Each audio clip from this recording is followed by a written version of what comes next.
sa balita. Komentaryo. Issue.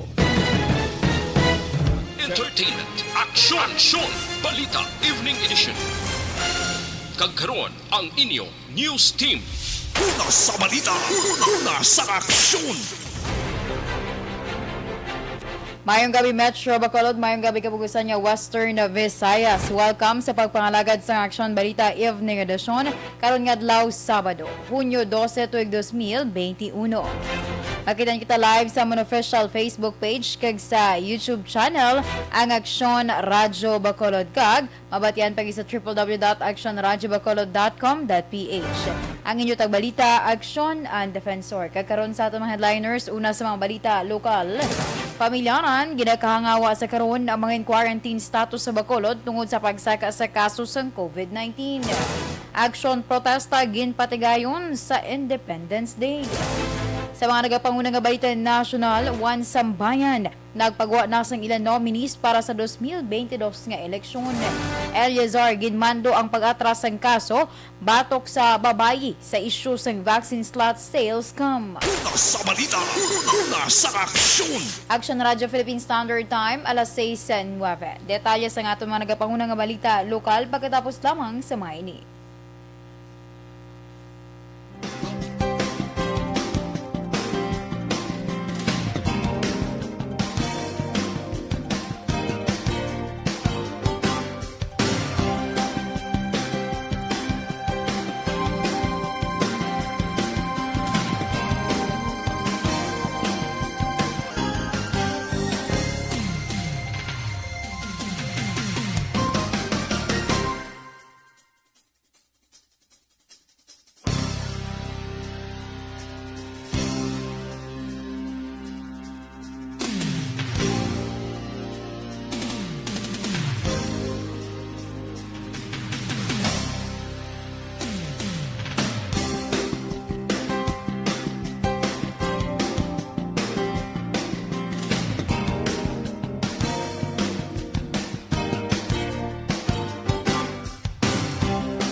Don't not just throw away questions and statements. Kasma nga aton sining Facebook page pagiya sa Aksyon Radio Ladies and gentlemen, this is Aksyon Radio Bacolod. Aksyon Radio Bacolod #1. Nagpanguna ang Aksyon Radio Bacolod sa pinakaulihing survey sa ninsing kakuha sa commanding radio station share para sa fourth quarter sa tuig 2020. Kami nagapasalamat sa aton mga kaaksyon sa padayon nga pagsalig kag pagsuporta. DYEZ Aksyon Radio Bacolod #1 with 40.10% radio station share. Number 2, Bombo Radio 38.70%. Number 3, RMN Bacolod 14.50%. Aksyon Radio Bacolod #1.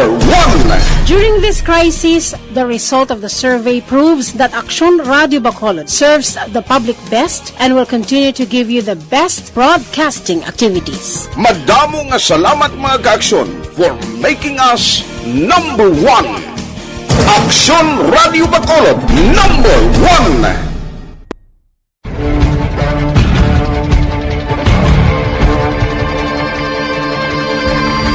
Welcome to the biggest gathering of radio stars in Negros Occidental. This is the biggest and most coveted recognition for people and voices behind the microphone in the island.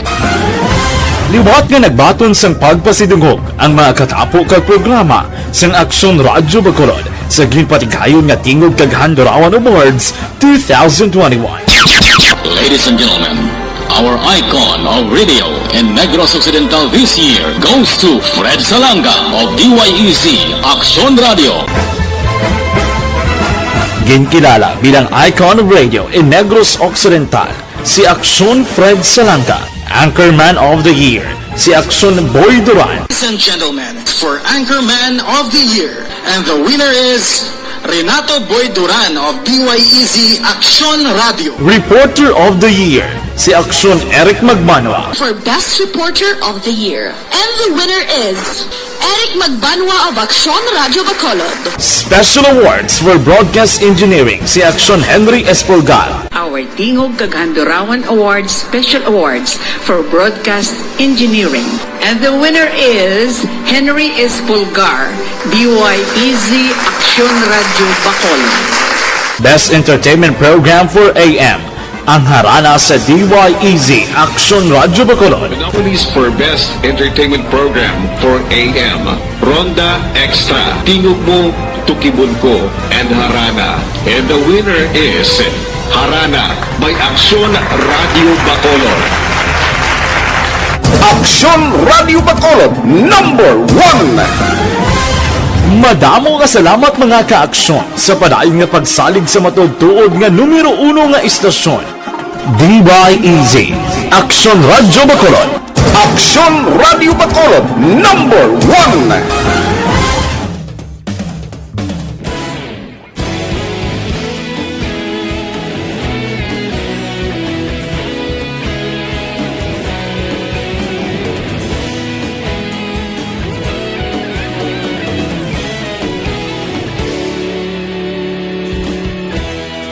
Agapasumbanwa, mabugaw nga hangin nagadapyan na.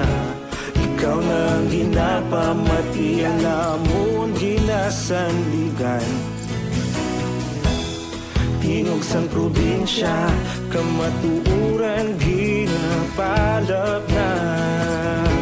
Mensahe nga may dala, paglaom kag kasanan. Inuig na nagligan, ikaw gihapon ang ako nga istasyon. Sa pagbutlak sang adlaw, sa pagduhaw sang biton. Mga balita nga dala inspirasyon. Aksyon Radio, Bacolod man sa gihapon. Padayon Aksyon Radio, Bacolod saludo sa imo. Padayon Aksyon Radio, salamat sa pagserbisyo. Patas kag balanse, matuod na mensahe, wala sang hinagang pilihan. Padayon Aksyon Radio.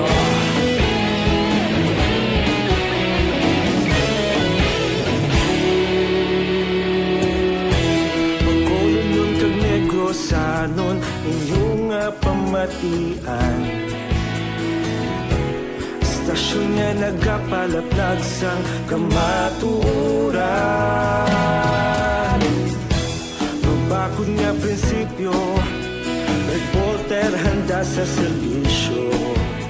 Kahapon, karon kag sa gihapon, kita magapadayon. Aksyon Radio Philippine Standard Time, alas 6:16. Kagkaroon sa detalya sa atong mga nagapanguna nga balita lokal.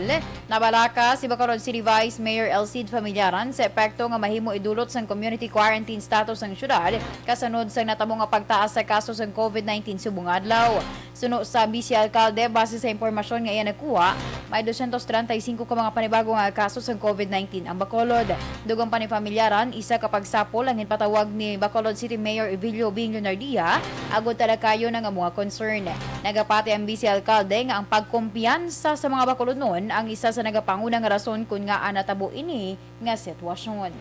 Meeting karon si Mayor nga ginkon tungod sa kadasig na pagsaka. Hindi man ta kapagusto sang aton measure, so we don't want to nga magsaka yang aton status ng apektadong ekonomiya. Ginatinguan sang lokal nga panguluan sa syudad sa Bacolod nga mapadasig ang pag-roll out sang COVID-19 vaccine nga ginalokar sa national government. Sudo kay Mayor o Vice Mayor Elcid Familiaran, Maayo ang dalagan sa vaccination program sa syudad bangod sa kadamuon sa numero sa mga individual nga nagapabakuna sa nagkalain-laing mga vaccination center. Ginkalipay ni pamilyaran ang ginpakita nga interes ng publiko angod sa vaccination program sa syudad sa diin golpyada man ang pagdamo sa mga nagaparehistro sa tag sa kabarangay, lakip na ang online registration. Ginalauman sini nga madayon lang ang schedule sa delivery sang AstraZeneca vaccine nga gin-order sang syudad nga gintalana sa bulan sang Hulyo.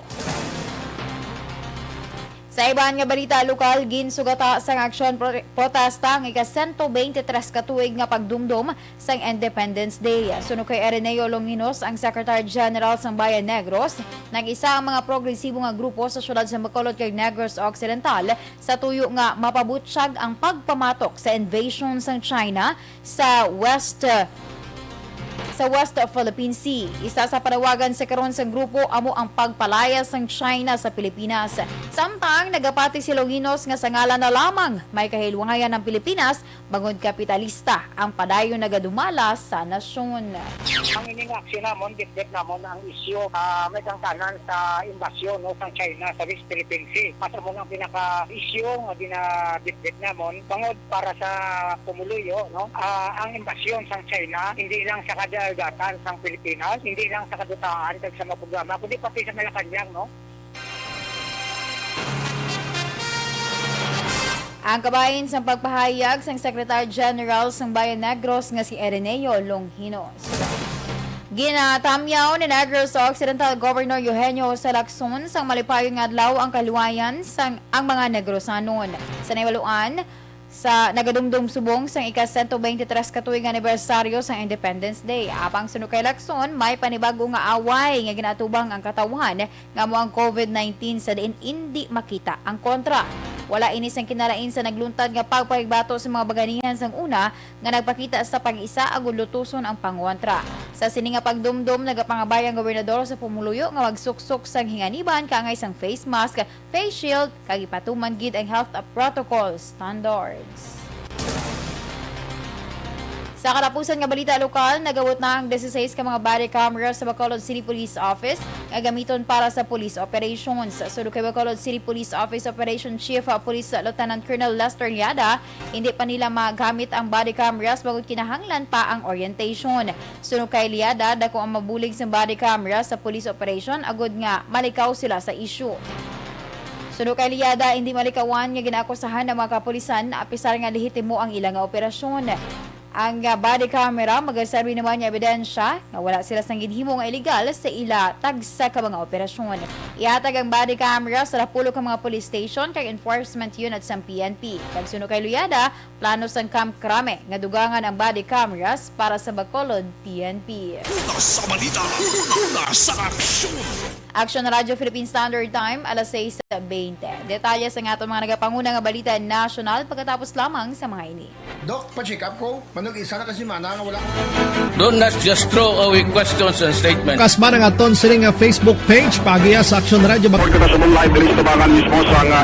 Ladies and gentlemen, this is Aksyon Radio Bacolod. Aksyon Radio Bacolod number 1. Nagpanguna ang Aksyon Radio Bacolod sa pinakaulihing survey sang Nilsing nga kakuha sang commanding radio station share para sa fourth quarter sang tuig 2020. Kami nagapasalamat sa aton mga kaaksyon sa padayon nga pagsalig kag pagsuporta. DYEZ Aksyon Radio Bacolod number 1 with 40.10% radio station share. Number 2, Bombo Radio, 38.70%. Number 3, RMN Bacolod, 14.50%. Aksyon Radio Bacolod, number 1. During this crisis, the result of the survey proves that Aksyon Radio Bacolod serves the public best and will continue to give you the best broadcasting activities. Madamo nga salamat mga kaaksyon for making us number 1. Aksyon Radio Bacolod, number 1. Do not just throw away questions and statements. Kasma nga aton sining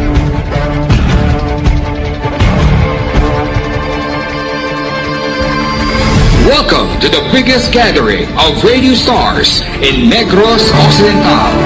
This is the biggest and most coveted recognition for people and voices behind the microphone in the island.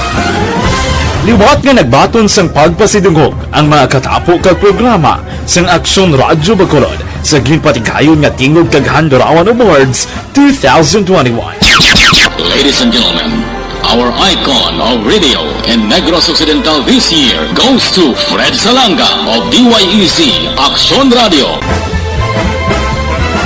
Ginkilala bilang icon of radio in Negros Occidental, si Aksyon Fred Salanga. Anchorman of the Year, si Aksyon Boy Duran. Ladies and gentlemen, for Anchorman of the Year, and the winner is Renato Boy Duran of DYEZ Aksyon Radio. Reporter of the Year, si Aksyon Eric Magmanwa. For Best Reporter of the Year. And the winner is Eric Magbanwa of Aksyon Radio Bacolod. Special Awards for Broadcast Engineering, si Aksyon Henry Espolgar. Our Tingog kag Handurawan Awards Special Awards for Broadcast Engineering.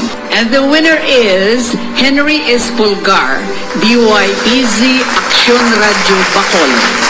Best Entertainment Program for AM, ang harana sa DYEZ Aksyon Radio Bacolod. The nominees for Best Entertainment Program for AM, Ronda Extra, Tingog Mo, Tukibun Ko, and Harana.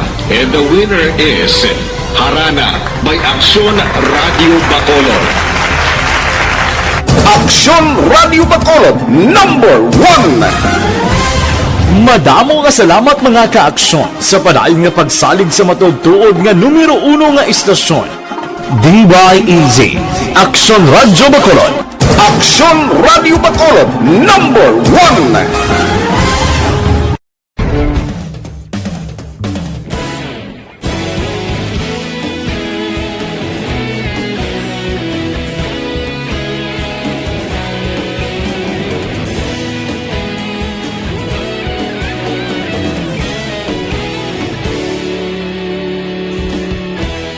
Agapasumbanwa, mabugnaw nga hangin nagadapyan na. Ikaw na ang ginapamatian namon ginasandigan. Tingog sang probinsya, kamatuuran ginapalap na. Minsay nga may dala, paglaom kag kasanan. Tinuig na nagligan, ikaw gihapon ang ako nga istasyon. Sa pagbudlak sang adlaw, sa pagtuhaw sa militon. Mga balita nga dala inspirasyon. Aksyon Radio, Bacolod man sa gihapon. Padayon Aksyon Radio, Bacolod saludo sa imo. Padayon Aksyon Radio, salamat sa pagserbisyo. Patas kag balanse, matuod nga mensahe, wala sang hinadang piligan. Padayon Aksyon Radio.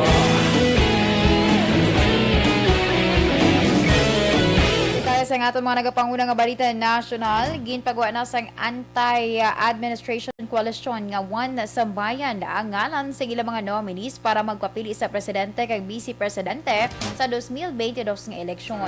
Si Foreign Affairs Secretary Albert Del Rosario, isa sa conveners ng one sambayan, ay naglawag sa ilang mga nominees sa pagka-presidente kag vice presidente. Ini ginalakay pa ng Vice President Leni Robredo, anay Senator Antonio Trillanes IV, Senator Grace Poe, Sibak Party List Representative Eduardo Villanueva, Attorney Chel Jokno kag Batangas Representative Vilma Santos Recto. Kumpiyansa naman si Attorney Howard Caleja nga isa man ka conveners ng koalisyon nga bug-os sa hila suporta sa mapili nga magkandidato sa pagka-presidente sa 2022 nga national election. Ginmando ni PNP Chief General Guillermo Eleazar ang pag-atras sang kaso batok sa negosyante agin kilala kay Niña Elaine Dizon Cabrera agin lakip sa reklamo ang ginpasaka sa kapulisan may angot sa vaccine slot sales scheme. Suro kay Eleazar, ginpahayag sang legal team sang PNP nga hindi dapat pag-ilakip si Cabrera sa criminal complaint kay ginpasaka batok sa ilan ng Style Bonifacio kag Melvin Apollo Gutierrez sa Mandaluyong Prosecutor's Office. Dugang pa ni Eleazar, naghatag na siya sang instruction sa Criminal Investigation and Detection Group agud iatras ang kaso sa madali nga panahon. Subong o kung subong man, ginmando ni Eleazar ang pag-relieve sa hepes ng CIDG Eastern Metro Manila District Field Unit nga si Lieutenant Colonel Arnold Moleta bangod sa iya nahimo nga lapse of judgment kag command responsibilities sa amo nga investigasyon. Ginanunsyo sa US Embassy nga kalakip ang Pilipinas sa unang nga tranche sang COVID-19 vaccine donation halin sa Estados Unidos. Suno kay John Law, ang charge di affairs sa US Embassy diri sa Pilipinas, sa katapusan sang Hunyo, magluwas ang ihatag sang US sa gikan sa COVAX, handa man ini nga magdonar sang 80 milyones doses ng bakuna nga yara pa karon sa US. Ini ang malapit sa 13% nga yara sa US kag ginklaro ni US President Joe Biden nga para lamang ini sa karon nga bulan. Dugang pa nilo, plano sang US nga maghatag sang dugang pa nga donasyon sa mga masunod nga bulan. Palayag pa sini nga wala pa may baluan kung pila ang mapadala sa first tranche sang bakuna. Una, ginanunsyo ni Biden nga magabakal ang US ang tunga sa bilyon nga COVID-19 vaccine doses para sa lower income countries. Sa katapusan nga balita nasyonal, magabaton sang 200% o kung double pay ang mga nagatrabaho sa mga adlaw Hunyo 12 tungod sa ginaselebrar nga Philippine Independence Day. Sa Labor Advisory No. 12 Series of 2021 sa Department of Labor and Employment o Kundole, ang trabaho sa regular holiday kinahanglan bayaran sang 200% sa sweldo sang trabahante para sa una nga 8 ka oras. Para sa trabaho nga nagasobra sa 8 ka oras o kung overtime,